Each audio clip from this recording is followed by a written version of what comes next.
सुप्रभात समस्त के मोर यूट्यूब चैनल के स्वागत। तो फिर थे गोटे नुआ शीर्षक मो स्वप्नर ओडिशा नहीं गोटे मुई पलि आईचे। आपण इटाके गोटे रचना हिसाब से भी व्यवहार करें आउ भाषण हिसाब से भी इटाके तुम व्यवहार करें। रचना आउ भाषण दुईटी लगे जो तुम प्रिपरेशन करब तो निश्चय तुम मन को सफलता देवा। तो चलो भिडियो के स्टार्ट करना। स्वप्न राइजरे नाची उठे मोर अनेक स्वप्नर ढेउ। स्वप्न राइजरे नाची उठे मोर अनेक स्वप्नर ढेउ। हृदयर तंत्री झंकारे कहे मो ओडिशा आगे जाऊ, मो ओडिशा आगे जाऊ। समृद्ध सांस्कृतिक साहित्य पाई जनाशुना पूर्व भारतर एक रत्न हेउची ओडिशा। भारतर विविध सौंदर्यर प्रमाण, इतिहास, परंपरा एवं प्राकृतिक सौंदर्यर एक अनन्य मिश्रण।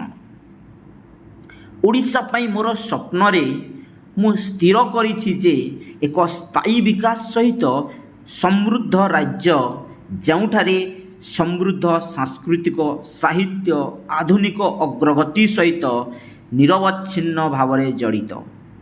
ओडिशा को परिभाषित करुथिबा प्राकृतिक सौंदर्य को संरक्षण करिबा पई अक्षय शक्ति व्यवहार करुथिबा परिवेश अनुकूल भित्तिभूमि सहित एही दृश्यमान होइछि। प्रत्येक शिशुंक पई सुगम तथा गुणात्मक शिक्षण सुजोग उपरे ध्यान देई शिक्षा एही दर्शन रे एक प्रमुख भूमिका ग्रहण करिथाय। अत्याधुनिक विद्यालय एवं कॉलेज गुड़िक ज्ञान एवं कौशल सहित सशक्त एक पीढ़ी प्रतिपोषण करुथिबा अंचल को चिन्हट करती। टेक्नोलोजी एक सक्षमकारी भावरे कार्य करे। दूरतम क्षेत्र गुड़िक मध्य शिक्षा उत्स सहित संयोग करे। अर्थनैतिक समृद्धता माध्यम वृद्धि पाई थाए। पारंपरिक शिल्प एवं उदयमान क्षेत्र मध्य संतुलन माध्यम अर्थनैतिक समृद्धता वृद्धि पाई थाए।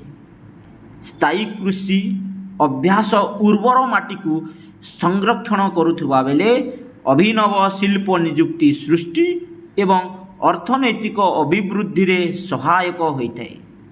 उद्भावन एवं सृजनशीलतार संस्कृति प्रतिपादन करुवा ओडिशा उद्योगर एक हब हो जाए।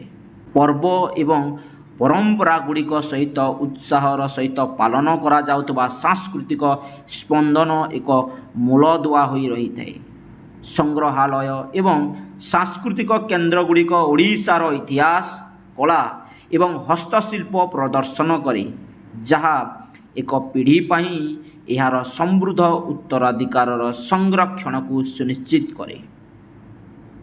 ऐतिहासिक मंदिर ठारू आरंभ करी क्रिस्टाइन बेलाभूमि पर्यंत पर्यटक माने राज्यर विभिन्न आकर्षण प्रति आकर्षित होइथिबारु पर्यटन वृद्धि पाई थाए। प्रत्येक नागरिक आवश्यकता को सुदृढ़ एवं सुगम प्रणाली सहित स्वास्थ्य सेवा एक प्राथमिकता हो जाए।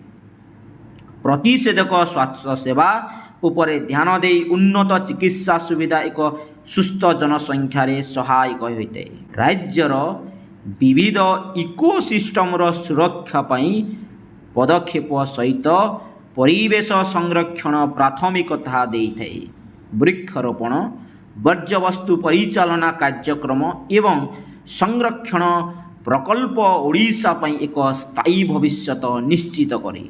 ओडिशा पाई मोर स्वप्न रे समाज अंतर्भुक्त एवं प्रगतिशील अटे।